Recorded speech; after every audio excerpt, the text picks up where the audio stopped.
Heidi Grant Halverson recently wrote this great piece about happiness in your 20s versus happiness in your 40s. And she wrote this piece in The Atlantic. And I thought that it was a really great description of how happiness differs based on, which age group you're experiencing. So she talks about two different types of motivation. There's promotion motivation and there's prevention motivation. When you're in your 20s, you're more likely to experience promotion motivation, where you feel like you're on the top of the world, you're never gonna die, and you can do anything you want. You can rule the planet, right? But once you get to your 40s, you kind of get to a point where you realize, yeah, I just kind of want to preserve what I have going for me now. Yeah, that's incredibly sad. It's one of the saddest things I've ever read. So it's the reason why I like this piece is because Cenk and I represent, both age groups. I'm in my 20s. Cenk is in his 40s. Really? Yeah. Okay. But this doesn't really apply to you. You see what I'm saying? I'm a well-known shedder of jobs. Like, I've thrown a couple of jobs away. No, look, yes, I'm a little different in this case. I still want to conquer the planet. I'm in mid-conquering. So God bless, that's great for me, yada, yada. But there is a part of the article where I thought it really made a ton of sense, right? Where she says, look, when I was in my 20s, like, I wanted to feel exhilaration and ecstasy, and so that, you want to party and conquer the world in that sense too, right?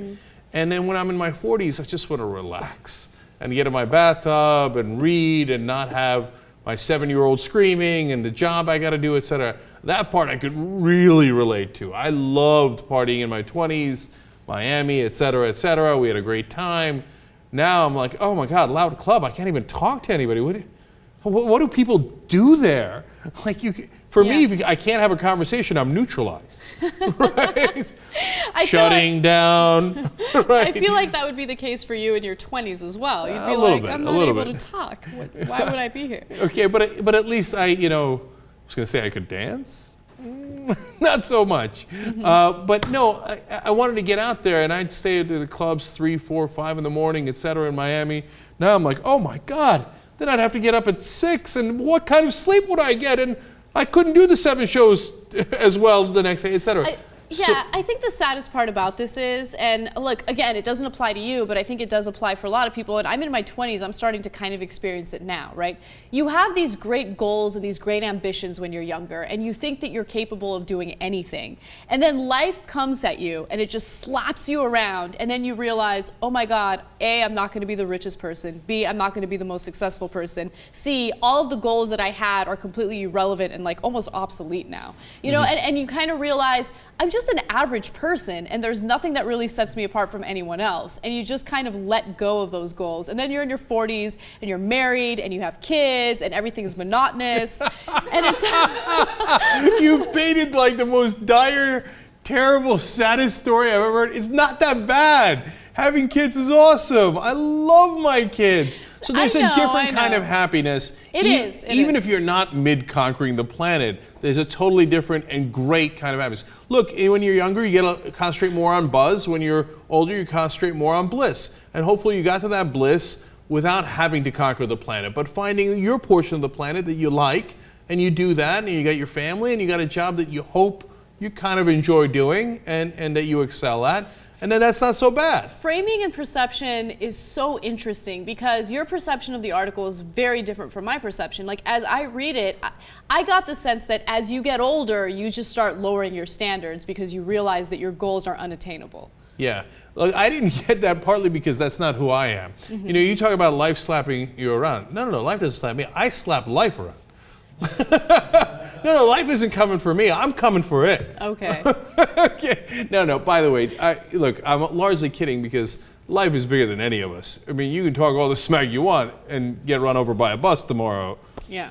And you're gone. If you think you got life figured out, that guy's got a big surprise coming for you very, very soon.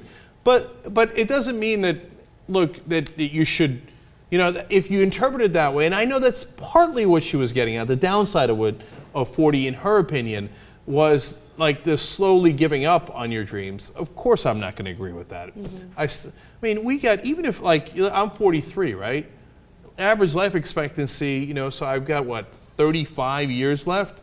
35 years is a giant amount of time to do an unbelievable amount of things. Oh my God, 35 years is such a tiny period of time. That makes me really sad. Don't ever say that again. Okay, we might have a lot less than that. You never know. Oh, Oh God, it got sad in here. Oh, wait, hold on. We're gonna be all right. you're never gonna go, Jake. You're gonna be here forever. Yeah, so Anna, when you take over the entire world at 22, then what do you do with it? Stress, because you have the whole world to rule. I mean, there's always ways to look at things in a bad way. Like, fuck, I'm the king of the world at 25 years old. Now you got to maintain the world that you're controlling. It might be more stressful than just chilling out, making a little decent amount of money, and just enjoying life. So I mean, it's once you're in each spot, it could be very stressful. We were talking about that doc that I watched last night. These guys that are running these companies, they have to think of a new way to destroy their world so they can continue to make billions of dollars. And they're stressed, and then to the point where they're like, I'm only worth $100 million. And you want to slap the shit out of them. Oh yeah, that was a great moment, wasn't it? In Klein number 9, when Hank Greenberg says, "Ah, man, I was wiped out. I had nothing left. I was down to $100 million." And you're like, "Oh my God, somebody stop!" And this bastard's like 78 years old, and he's still unhappy. Yeah.